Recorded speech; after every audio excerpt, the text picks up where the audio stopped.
입으로 돌아왔습니다. 이 우울한 마음을 뭐 어찌 달랠 길이 없지만 달래기 위해서 귤을 하나 드셨습니다. 네, 귤 하나 먹고요. 네. 우리 셋이 힘을 결심했어요. 내서. 우리는 자본의 제국의 개미로 살지 않겠다. 우린 배짱이로 살겠다. 음. 네, 음. 기본소득 받아가면서 기본소득 배짱이로. 네. 제 꿈입니다. 네. 제 저도- 꿈이에요. 네. 제 꿈이에요. 살아생전에 반드시 이루고 싶어요. 네. 곧 될 겁니다. 네. 네. 노력해야죠. 네. 네. 사실 거액의 배당 소득을 얻을 수 있는 사람들이 우리나라에서 아까 몇 명 안 된다고 했잖아요. 근데 아까 2016년에 네. 배당소득 아까 분리과세 신청한 사람이 네네. 5,233명이니까 그러니까 겨우 5천 네. 명 넘는다는 얘기잖아요. 네, 이 사람들이 제일 많이 배당소득을 얻는 사람들이라고 봐야 되겠죠. 그런데 이들이 이렇게 엄청난 배당을 받을 수 있었던 건 이들 극소수 대주주의 노력에 의한 게 아니잖아요. 그렇죠. 이 거대한 자본 제국의 문턱을 절대 넘을 수 없는 대다수 국민들의 희생으로 이룬 거 아니냐 이런 말이죠. 저는 그거 아닌가요? 우리는 그래서 개미처럼 일하면 안 된다니까. 그러니까요. 우린 배짱이처럼 놀아야 된다니까. 사실은 자본제국을 유지하고 번성하게 하는 동력은 자본제국에 들어갈 수 없는 국민 대다수의 희생이죠.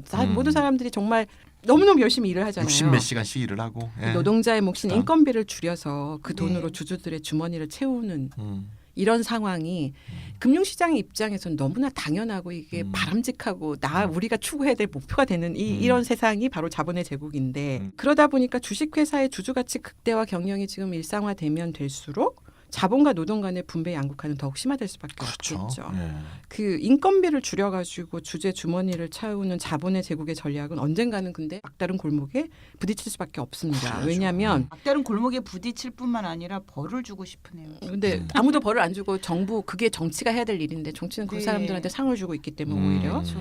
전 세계적으로 지금 공급 과잉 시대 아닙니까? 그런 상황에서 물건이 남아 돌아요. 음흠. 그런 시대에 무슨 새로운 돌파구를 찾기 위해서 어떤 시장을 개척할 수 있다. 지금 전 세계에 개척할 시장이 네. 사실은 사하라 남부에 아프리카밖에 없는데 네. 이게 잘 안 되거든요. 우리가 한때는 IMF 이후에 뭐 틈새 시장 이런 얘기도 있었잖아요. 음. 이제는 틈새 시장도 없어요. 없어요. 이제 틈새 시장도 네. 없고 시장을 개척하는 물리적 한계 지금 딱 하는 것도 불가능한 물리적 한계에 도달한 지 이미 오래다. 네.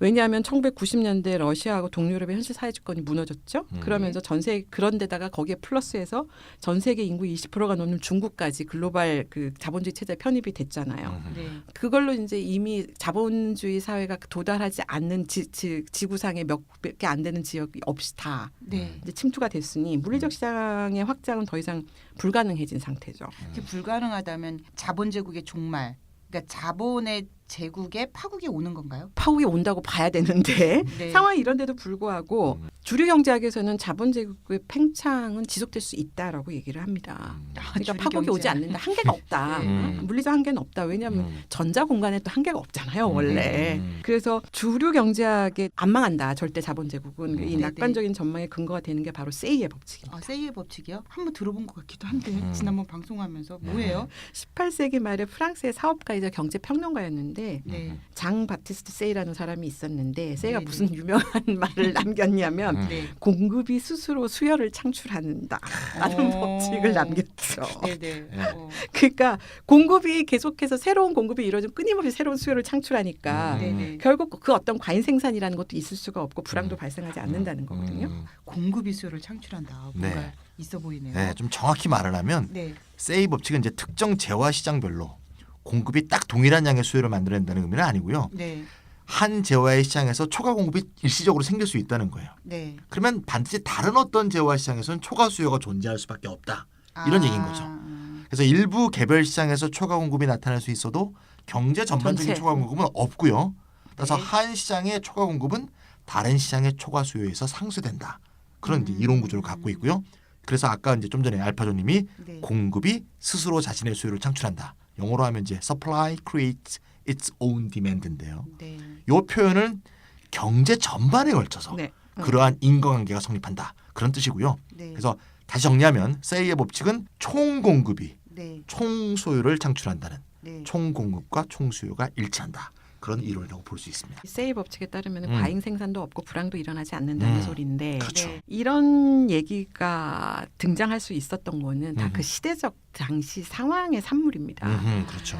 그 이분이 언제적 분인데요? 18세기. 18세기. 예, 18세기 그 음. 세이 이론이 나오던 시절을 보면 이제 막 뭐냐면 이제 근대 사회에 이제 산업혁명이 막 이제 동트는 이런 시점이잖아요. 식민혁명이 막 일어나고 그러네요. 근대 사회가 등장, 근대 의회민주제도 나오고 그다음에 산업혁명이 태동하던 그런 시기였었는데 네. 이 시절이 어떤 거냐면은 이 이전에는 프랑스 혁명 이전에 소수 귀족 상류층들만이 누렸던 그 소비 욕망들이 있잖아요. 그렇죠. 이게 혁명 이후에 프랑스 혁명 이후에 일반 대중들한테도 이제 개방이 되기 시작을 합니다. 그러면서 산업혁명과 함께 대규모 공장에 출현을 하고 다양한 제품들이 이제 대량 생산돼서 막 쏟아져 나오니까 네네. 나오자마자 불티나게 막 팔리는 이런 시절이었었어요. 그러니까 아, 그동안에는 소비라고 하는 거는 귀족들만 하던 그러네요. 세상이 네. 이제 일반 대중들도 일반 대중 소비를 할 수 있는 세상으로 넘어가는 과정에 이 세이 법칙이 만들어진 거라는 거거든요. 현실이 그냥 법칙대로 움직이는 거네요. 그렇게 해서 그러니까 네. 법칙대로 맞는 말씀이고 네. 그런데 1930년대 초반에 대공황이 딱 벌어졌잖아요. 세이는 뭐라고 망하는 했냐면은 네. 불황이라는 거 있을 수 없다 그랬거든요. 네, 네. 근데 여기서 이제 와르르 무너진 거죠. 그 당시에 근데 이제 이렇게 얄팍한가 이론이? 이론이 현실을 반영하는 거죠. 뭐. 네. 그 대신에 이제 세이 법칙 대신에 케인즈가 딱 등장을 합니다. 이제 그러면서 세이의 법칙하고는 정반대로 총 수요의 크기가 총 공급을 결정한다는 유효 수요 이론을 이제 케인즈가 주장을 하게 되는 이건 거죠. 우리가 또 이제 여러 번 예전에 다뤘죠. 많이 이렇다 해서. 또 학교 때 배운 게 이거 하나 기억나잖아요. 그럼요. 이건 기억이 나죠. 근데 네. 이게 이제 그 45년 이후에 이제 자본주의의 번성기를 낳았고 황금기를 낳았고 근데 80년대를 거치면서 케인즈주의가 이제 역사의 뒤안길로 사라지고 신자유주의 체제가 등장을 하게 되면서 세이 법칙이 다시 주목을 받기 시작하고 주류 경제학에 등장을 하게 됩니다. 야, 죽은 개가 네. 살아났어요. 그러니까 그러게요. 죽은 세이가 네. 다시 살아나게 되는데 네. 이게 왜 그랬냐면은 1990년대 신경제 붐이 일어나요. 뉴 이카노미 붐이, IT 네. 붐이.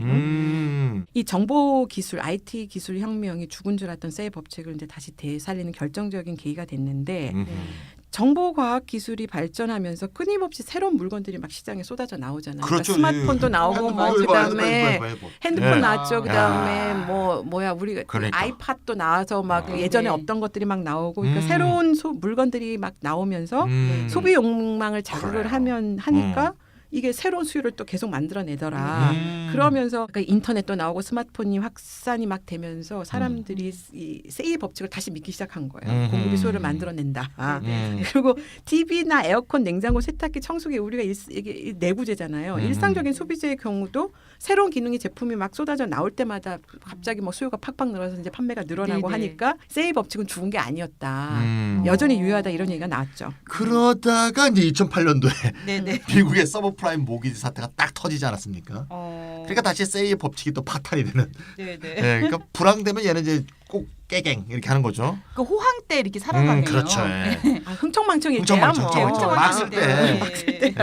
그러니까 서브프라임 모기지 사태가 딱 터지고 이제 세계 금융위기가 터지니까 경제 전반의 지속적인 총수요 부족, 즉 소비 능력 부족이 경제 기반 자체를 훼손한다는 것이 다시 이제 만천하에 폭로가 된 거죠.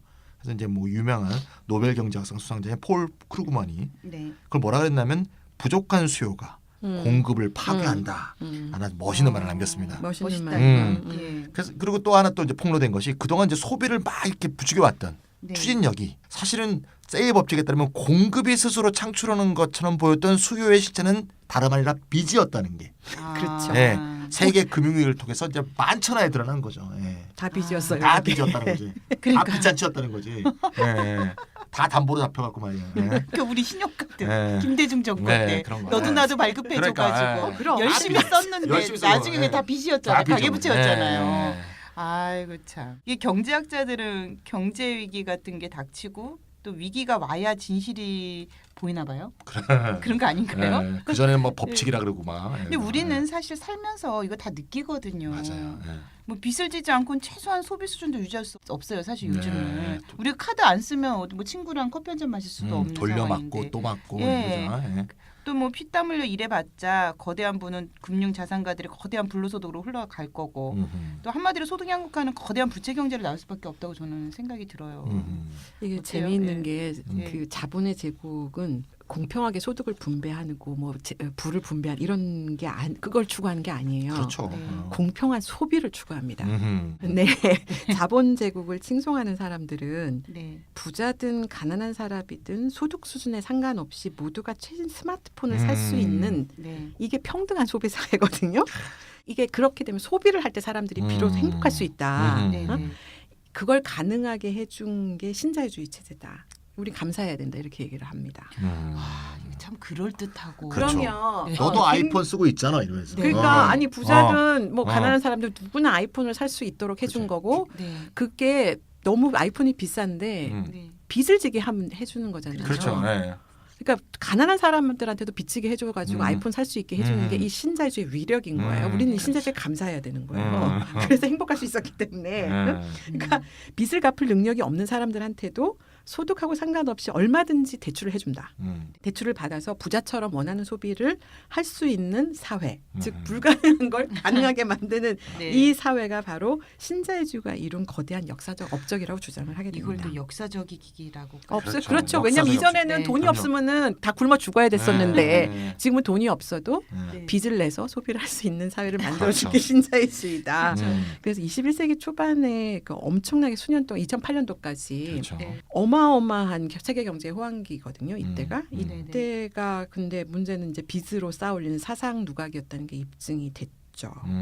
부채 경제를 자랑하는 셈이네요. 맞습니다. 근데 이 사람들 눈에는 부채가 늘어난다고 누군가 한쪽에서 뭐냐면 돈을 빌려준 사람이 있을 거 아니에요. 네. 그래서 돈을 빌려 쓴 사람들은 돈을 빌려준 사람들을 위해서 열심히 네. 돈을 빌려주면 이쪽에 자산가든 돈을 벌어요. 어차피 그렇죠. 그러네. 언젠가는 이게 무너질 수밖에 없어요. 빚을 누군가 갚아야 되거든. 아까 사상 누각이라고 사상 하셨잖아요. 누각이지. 예. 그 이게 2008년도에 이제 이게 사상 누각이 와르르 무너진 케이스였고 미국발 네. 금융위기 때. 그래서 전 세계가 이제 저성장 시대로 이미 진입을 했습니다. 그렇죠. 그 지금의 세계 경제가 처한 이 저성장은 사실은 이게 정상적인 세상이 돌아온 거, 정상적인 세상으로 돌아온 거예요. 왜냐하면 뉴노멀들이죠. 그죠. 위기 이전의 호황이 비정상이죠. 빚으로 그렇죠. 쌓아올린 사상 빚잔치였으니까. 누각의 예. 빚잔치였기 때문에 네. 그게 비정상이었고 거품이 붕괴해서 세계 경제가 저성장 궤도로 돌아온 거는 사실 비정상의 정상화 박근혜가 늘 얘기했던 비정상의 정상화 과정이라고 볼 수가 네, 있고 이게 왜 정상화 과정이냐 이걸 보면은 지금 장기 국채 이자율이 이 사실을 딱 저성장이라고 하는 게 이게 우리의 현실이고 네. 앞으로 미래다 우리의 미래다라고 얘기를 해주는 단적인 이 지표인데 세계 경제 주요 국가들의 국채를 10년 후에 이제 이게 원금 상환하는 거라고 생각을 해보세요. 그러니까 내가 네. 돈을 빌렸는데 10년 후에 갚아. 네. 네. 그러니까 아주 장기죠. 장기를 보는 거죠. 국채 이자율이 역사적으로 최저치를 기록을 하고 있고 1년 만기 국채 이자율하고 비교를 해도 큰 차이가 없는 세상이 됐어요. 이게 무슨 말이냐면은 10년이라는 장기적 관점에서 보더라도 경기 활성화를 기대하기 어렵다라는 것이고 금융시장에서 그렇게 판단하고 있는 거예요. 그래서 지금의 저성장이 앞으로도 상당 기간 지속될 것이라는 걸 보여주는 단적인 예가 이 장기 국채 이자율입니다. 그래서 잠재 성장률이 점점 하락하고 있는 것도 이 물리적 성장이 한계에 도달했다는 걸 보여주는 또 다른 이제 경제 지표거든요. 네. 그러니까 우리나라의 경우는 보면은 최근에 한 민간 연구소에서 계산을 했는데 네. 잠재 성장률이 2010년도 초반에 한 3.6%였습니다. 네. 이때 요 정도의 3%대 성장률을 실제로 한국 경제가 도달을 했었는데 2020년 후에는 1%대로 떨어질 거라고 지금 예상을 하고 있어요. 이렇게 잠재 성장률이 이렇게 점점 떨어지는 상황에서 기업들이 설비 투자를 확대해서 제품을 만들어도 돈을 벌 수는 없죠. 왜냐하면은 그렇죠. 파이 크기를 더 이상 늘릴 수 없는 상황에서 신규 투자가 늘어나면 결국 무슨 일이 벌어지냐. 다 이게 제살 깎아먹기거든요. 출하 경쟁만 하다가 망하는 업체가 끊임없이 발생할 수밖에 없는 게 이 저성장의 시대인 거예요. 밖에만 나가봐도 편의점이 그렇잖아요. 맞아요. 이미 포화 상태죠. 아무 숫자적으로 봤을 때. 그 편의점 시장에서 신규 출점은 기존 매각의 매출을 깎아먹을 뿐이잖아요. 그게 아니면 손님 한 사람당 매출의 규모를 늘리거나 방문 고객 수를 늘려야 하는데 고개를 돌리면 편의점이 보일 정도로 숫자가 늘어난 상태에서 두 가지 다 비현실적인 방법 같아요. 늘어나지가 않죠. 예, 저희 문 열고 딱 나가면은요. 우리 집에서 문 열고 나가면 왼쪽에 CU, 오른쪽에 GS25가 있어요. 그 조그만 동네인데도. 실제로 그 CU 같은 이제 프랜차이즈 업체가 어디가 하나 잘 되면 그 옆에 또 하나 만들어주거든요. 예. 아. 그래야지 자기는 어차피 이익이 늘어나니까. 네. 근데 개별 점주들은 이제 죽어나는 거죠. 이런 상태에서 네. 유일하게 돈을 버는 현실적인 방법이 뭐냐면은 네. 경쟁업체가 망해서 없어지는 것밖에 없어요. 맞습니다. 예. 아니 그 방법밖에 없어요. 계속 늘어나면서 결국은 네. 자기 재살 깎아먹기 출혈 경쟁에서 끝까지 그러니까 못 버티고 많은 사람들이 문을 닫잖아요. 음식점 그러니까요. 대표적인 케이스고. 음. 그래서 편의점이 망한다는 거는 직원 일자리가 없어지고 점주의 생계가 어려워지는 것만 의미하는 게 아니라 편의점을 개업하고 운영을 하면서 엄청나게 초기 투자를 했을 거 아닙니까? 그렇죠. 운영비도 네, 네. 지금 빚내서 했을 수도 있고 그렇죠. 그럼 그 돈이 다 날아간다 소리거든요. 결국 결국 편의점주가 다 뒤집어 쓰는 거잖아요. 편의점주가 은행에 빚을 지고 있었을 테니까 당연히 자기 돈으로 뭐 낸 사람을 제외한다면 그렇죠. 네, 네. 은행에 빚을 져가지고 아니면은 있는 돈 없는 돈 다 끌어먹고 은행에 좀 빚 좀 더 내가지고 편의점 차렸을 텐데 대부분 그런 상황에서 그러면은 은행은 그 대출을 회수를 못하는 상황이 되죠. 이게 회수가 불가능한 채권, 불량 채권이 되는 네. 거예요. 그러네요. 그래서 지금처럼 지금 온갖 상품하고 자본이 지금 너무 많은 시대, 과잉의 시대, 네. 이미 남아 도는 시대, 이런 시대에는 더 이상 세일 법칙이 작동하지 않는다. 네. 오히려 이런 공급 과잉의 포만의 시대에는 공급이 수요를 만드는 게 아니라 미래의 불량 채권을 양산하는 것에 불과하다라고 네. 얘기를 할 수 있을 것 같습니다. 그 세이가 살아계시다면 이 얘기를 꼭 해드리고 싶네요. 그러니까 우리나라도 이제 주가도 계속 오르고 네. 부동산가도 계속 오르고 있잖아요. 네. 저성장인데도 계속 그런 일이 일어나고 있잖아요. 네. 저성장은 정상이고 네. 장기적인 경제 활성화도 기대하기 어렵고 네. 좀 전에 알파존이 말했지만 시장도 이미 포화 상태라서 신규 투자도 일어나기 어렵고 네. 근데 경제 성장이 이렇게 멈추어 있는데도 아주 미미한데도 주가와 부동산은 자산 가격은 계속 상승한단 말입니다. 네. 네. 아 우리 부동산 거품 꺼진다고 막 그러더니 더 올라요. 더 올랐어요. 그러니까 네. 이게 너무 당연한 게 소득 양극화는 더 심해지고 있고 네. 한쪽에 이렇게 쏠린 거대한 부가 투자처를 찾지 못하니까 네. 비생산적 투기에 계속 쏠릴 수밖에 없잖아요. 그러네요. 자산 가치를 자꾸 올릴 수밖에 없고 네. 네. 계속 자산 버블을 계속 형성함으로써만 네. 이 자산가들이 더 돈을 벌고 더 나아가서 자본주의가 생존 가능한 그런 시대가 되지 않았는가 그런 생각이 드네요. 네, 주식회사가 20세기 초반에 산업자본주의 시대가 열리면서 이건 네. 국민 경제 전체의 성장에 기여를 했다. 그러면서 중산층도 두텁게 만들었다. 이런 시대가 있었단 말이죠. 그렇죠. 네. 이런 시대에는 기업의 이익이 늘어나면은 노동자의 소득도 같이 올랐어요. 이게 건강한 상태 아닐까요? 이게 이제 제대로 작동하는 자본주의인 거죠. 최소한 네. 자본주의에서는 네, 이 정도는 최소한 해줘야지. 이 정도는 해줘야지. 해줘야지. 네. 그리고 그 시절에는 주가가 기업의 실적을 반영을 했고 기업이 돈을 잘 벌어서 이윤을 많이 남기면 주가도 같이 오르고 임금도 오르고 네. 노동자 임금이 올라가면은 가정이 드디어 이제 저축할 여력도 생겨서 저축도 많아지고 네. 저축률이 높아지는 거는 이자율에 크게 좌우하기 때문에 네. 주가와 이자율이 같은 방향으로 같이 좀 움직였어요. 주가가 올라가면 이자율도 같이 올라가고 이게 경제가 호황이라는 뜻이에요. 그러니까 다 우리나라 같이 90년대 그때 90년대 전 단계까지 딱 그렇죠. 이랬던 다 거죠. 같이 다 같이 그렇죠. 양의 상관관계를 갖고 다 움직이는 거예요. 주가, 네네. 이자율, 기업 이윤, 노동자 임금 사이에 네. 이런 서로 양의 상호관계가 있었는데 이게 완전히 무너진 상태가 됐죠. 지금은 그렇죠. 노동자의 소득하고 상관없이 기업의 이익이 늘어납니다. 네. 그다음에 주가와 이자율은 서로 반대 방향으로 움직이기 시작했습니다. 그래서 이자율은 지금 바닥이지만 주가는 하늘 높은 줄 모르고 올라가고 그렇죠. 있죠. 네. 그래서 한국을 포함해서 선진국의 지금 실질 예금 금리는 마이너스예요. 예금하는 사람들은 사실 그렇죠. 우리가 비용을 대고 있는 거예요. 그렇죠. 응? 그러네. 벌 받는 거예요. 예금하는 사람 벌 받고 있어요. 그런데도 주가 부동산 시장은 지금 뭐 하늘 높은 줄 모르고 치솟고 있으니까 그 사람들은 이제 상을 받고 있는 거고 예금하는 네. 사람들은 벌 받는 거고 음. 이게 이제 자본의 제국의 실적을 나타내는 척도가 바로 주가가 되면서 이 주가만 보면은 지금 뭐 이처럼 좋은 시절이 없는 지금요. 어마어마한 호황기라고 볼 수가 음. 있죠. 근데 자본 제국에서는 그것만 중요하니까 나머지는 안 중요하니까 지금 그런 상황이죠. 그래서 자본의 속성상 자본의 과잉은 어떻게 보면은 필연적이에요. 왜냐하면은 자본에 대한 개념 정의가 네. 화폐가 더 많은 화폐를 추구하면서 영속적으로 자기 증식하는 게 자본이거든요. 이 자본의 개념이 그냥 돈으로 있을 때는 아무 그렇죠. 의미가 없어요. 우리가 중세 시대 때 이자가 없었던 시절이잖아요. 네. 이땐 자본인이 등장할 수가 없습니다. 네. 16세기에 드디어 비로소 카톨릭에서도 이자를 허용을 하잖아요. 이때부터가 근대 사회의 시작이고 자본주의의 시작인 거예요. 네. 근데 만약 자본이 증식하지 않으면 더 이상 자본이 아니게 되는 거죠. 근데 수요자가 더 많은 서비스와 물건을 무한정 원하지 않는다고 한다면 네. 그때 어떻게 될까?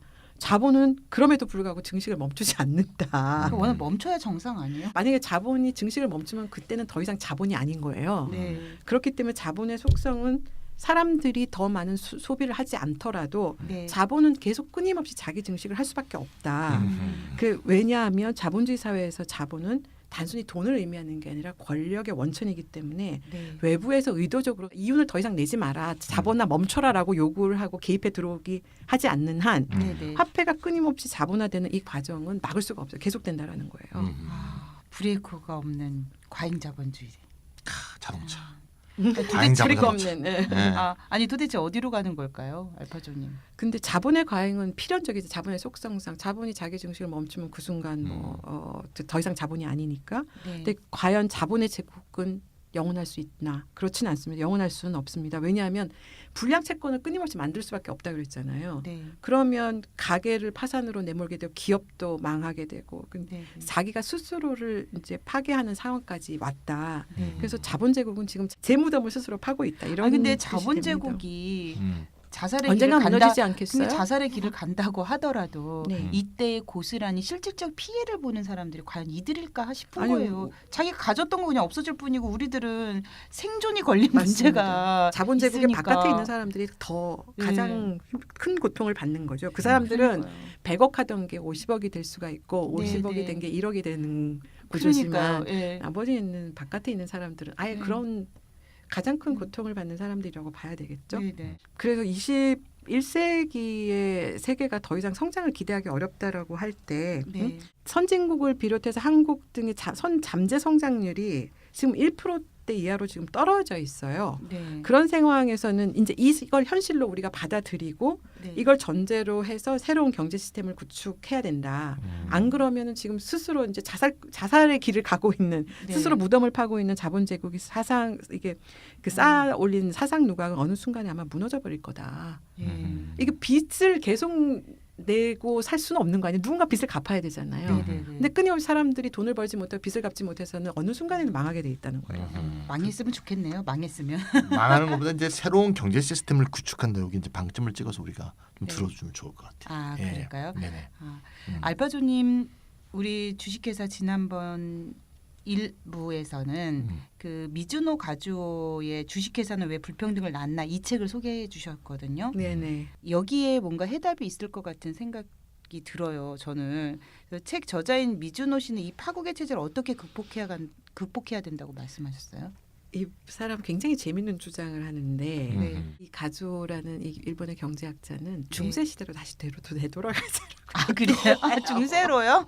그러니까 중세 시대로 다시 되돌아가자라는 말이 그러니까 경제를 얘기하는 거죠. 경제가 그러니까 뭔가 정반합 같아. 중세의 그치? 가치가 지금 네. 우리한테 네. 필요한 시대라는 거예요. 그러니까 이 어, 근대의 가치가 네. 자본주의이고 이 자본주의의 그 영속적인 성장이 네. 스스로 자기 무덤을 파고 지금 자기 몰락의 길을 걷고 있기 때문에 네. 지금 우리가 새로운 세상, 새로운 사회에 대해서는 우리가 새로운 지표가 필요한 거예요. 어. 무한한 성장으로는 무한한 성장을 뒷받침했던 그 패러다임은 근대 사회에서만 가능한 거였고 이제는 새로운 사회에서는 그게 아닌 네. 중세의 가치가 우리한테 필요한 거라고 얘기를 하는데 소개를 하면 되게 재밌는 게 네. 그 철도 운하의 시대는 더 빠르게 그 다음에 대항해의 시대는 더 멀리 네. 과학혁명의 시대에는 더 합리적으로라는 게 이게 근대의 패러다임이었다. 네. 근데 이 새로운 시대에는 이 근대 패러다임을 버리자. 네. 그 대신해서 더 여유롭게, 더 빠르게가 아니라 더 여유롭게, 예. 더 멀리가 아니라 더 가까이, 네. 그다음에 더 합리적이 아니라 더 관용적이라고 하는 중세의 패러다임을 미래사회의 지표로 삼자 이렇게 네. 얘기를 해요. 더 여유롭게, 더 관용적으로는 알겠는데요. 더 가까이는 뭐예요? 여기서 더 가까이의 원리는 주식회사가 더 이상 현금 배당을 하지 않는다는 것을 뜻해요. 아, 그래요? 현금 배당을 하지 않는다. 그러니까 이게 어떻게 현금 가까이지? 그러니까. 그러니까 이 가주오는 네. 그러니까 자본이 더 이상 자기 증식을 하지 않아야 된다라는 거거든요. 음. 그래서 이윤을 줄여 나가야 돼요. 이윤을 줄여 나가는 그러니까 이득을 더 이상 내면 안 돼요. 제로 성장을 추구해야 된다는 거예요. 이 사람은 현금 배당을 하지 않으면은 네.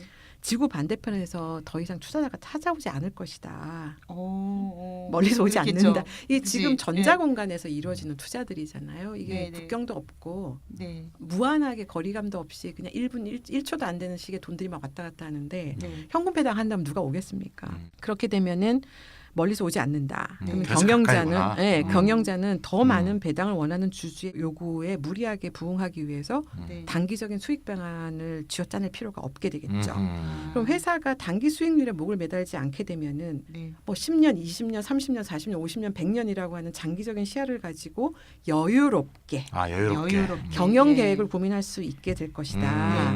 그래서 현금 배당 대신에 서비스 배당을 해라. 현물 배당을 하도록 해서 중세 시대로 돌아가는 거 맞네요. 여기서 그렇게 해서 이쯤에서 그러면 보니까. 회사는 그러면 네. 지역 사회에 더 가까워진다. 네. 아하. 알파조님. 이게 뿌듯하지. 제가 아까 가까이 하면 그래서 정말 특이한 이상이에요. 그 네. 현금이 아닌 현물 배당을 해서 지역 사회에 네, 공헌을 네. 하도록 하게 되면은 네. 그 지역의 주주들도 단기 주식 매매 안 하지 않겠느냐 이런 얘기예요. 그래서 가즈오에 따르면은 지금 공간이 무한해짐으로써 우리가 그때 코페르니쿠스 혁명 얘기하면서 공간이 무한해짐으로써 주식회사가 탄생을 했기 때문에 지금은 이제 시장이 다 확장할 수 있는 공간까지 다 우주로 가서 거기서 물건을 팔 수 있을까요? 난 모르겠는데 네네. 우주밖에 남은 게 없는데 그래서 이 공간이 지금 닫힌 세상이 됐는데 이 세상에서 주식회사가 함께 닫히는 것도 너무나 자연스러운 거 아니겠느냐. 이제 이렇게 얘기를 하고 있는 거고 그래서 또 이제 더 가까이라고 하는 가치가 등장할 수밖에 없다. 그다음 마지막으로 이제 더 관용적이라는 표현은 내부 과잉 유보금을 국고로 돌리는 걸 말합니다. 배당을 치지 말고. 내부 과잉 어. 유보금을 네. 지금 너무 많이 쌓고 있죠. 그러니까 지금 네. 현금 네. 배당은 앞으로 음. 하지 말라는 얘기인 거고 네. 지금 너무 많이 가지고 있는 이 사내 유보금들 굉장히 많이 쌓아놓고 있잖아요. 네. 이걸 다 국고로 돌리자. 응? 그래서 아니 이거 이전에 우리는 세금이라도 좀 제대로 돌려놔야 될 텐데. 아 근데 네. 좀 먼 미래 네, 얘기지만 아주 그 유토피아적인 얘기지만 네. 이렇게 해서 성장 이윤을 내기 위한 성장 있잖아요. 이런 거는 이제 그만두자라는 얘기를 하고 있는 겁니다. 그래서 저성장의 시대에 인위적으로 성장률을 끌어올리려는 무모한 정책 이런 거 하지 마라. 왜냐하면 이렇게 해놨다가는 나중에 지금 뭐 더 이상 포화 상태인데 계속 신규 투자해가지고 이거 늘려놓으면 나중에 그게 다 불량채권밖에 안 된다. 그러니까 대신에 잠재 성장률하고 이자율이 지금 거의 제로 수준으로 막 떨어지고 있는 이런 상태가 바로 저성장의 시대를 딱 보여주고 있으므로 여기에 걸맞는 완전한 새로운 사고 방식과 경제 성과를 평가하는 지표들 이런 것들을 지금 고민해야 된다. 이런 얘기들을 하고 있는 겁니다. 그러니까 자본주의 제국이 그러니까 다 패망하지 않고 살아남으려면 어떤 그 욕망을 이겨낼 정도의 어떤 가치, 새로운 가치가 지향이 필요한 있을 것 거죠. 있어야 될 것 같은 생각이 들어요. 그러니까 이 교수님도 그 얘기를 하신 거 그렇죠. 같아요. 더 그러니까요. 멀리, 뭐 네. 더 빨리, 뭐 네. 더 많이 이런 가치를 가지고는 네. 지금 미래를 준비할 수가 없다는 거죠. 그러니까 뭐 단순히 중세로 네. 돌아가자는 의미라기보다는 오히려 예. 제가 아까 정반합 얘기 말씀드렸는데 네. 중세 때의 가치를 오히려 자본주의를 경고하는 이 시점에서 좀 더 고차원 차원에서 네, 이걸 네. 어떻게 실현할 수 있는 어떤 새로운 비전, 네. 좀 적실성에 대해서 우리가 좀 더 검토를 해봐야겠지만 네. 매우 흥미로운 주장이라는 생각이 드네요. 이자율이 지금 자연 이자율이 지금 제로로 간다 그랬잖아요. 네, 그게 네. 다시 중세로 중세로 가는 돌아갔다는 거지. 의미죠. 왜냐하면 아, 중세 시대에는 이자가 금지되어 있었잖아요. 네. 그러니까 맞아요. 이게 자본주의가 이미 그 시대로 스스로가 그 시대로 발을 들여놨다라는 거예요. 그러네. 이미. 네, 네. 그래서 이제 중세의 사실- 가치들을 다시 한번 우리가 검토해보자. 되새김해볼 필요가 있다라는 얘기를 하는 거죠. 그러니까 우리가 이제 새로운 가치로 전환할 또 그런 시점이 온 것 같으네요. 알파조님 말씀에 의하면 이 가즈오 교수는 현금 배당을 하지 않고 또 현물 배당으로 지역사회 봉사하고 단기적 수익과 주식 매매를 그만두고 회사의 과잉 유보금은 국고로 환수한다. 이렇게 정리될 수 있겠네요. 네네. 정말 좋다. 듣기만 해도 기분이 좋은데요. 근데 과연 이게 가능할까 싶지만 새로운 시대에 맞는 주식회사에 나아갈 길에 대한 하나의 뭐 꿈이 될 수 있을 것 같아요. 맞습니다. 네. 그리고 새로운 세상을 꿈꾸는 사람들도 있잖아요. 네. 지금 우리 곳곳에 네. 있습니다. 네. 새 세상은 꿈꾸는 자의 것이죠. 그럼요. 네네. 아유, 우리 네네. 차에서 웬일이십니까? 네네. 너무 멋있는. 네네. 좋은 말 한 방 날려주셨습니다. 네네. 예, 자본주의의 꽃 중의 꽃 주식회사를 중심으로 살펴본 이렇다 77회 이것으로 마치도록 하겠습니다. 네, 다음에 안녕히 뵙겠습니다. 계세요. 안녕히 계세요. 네.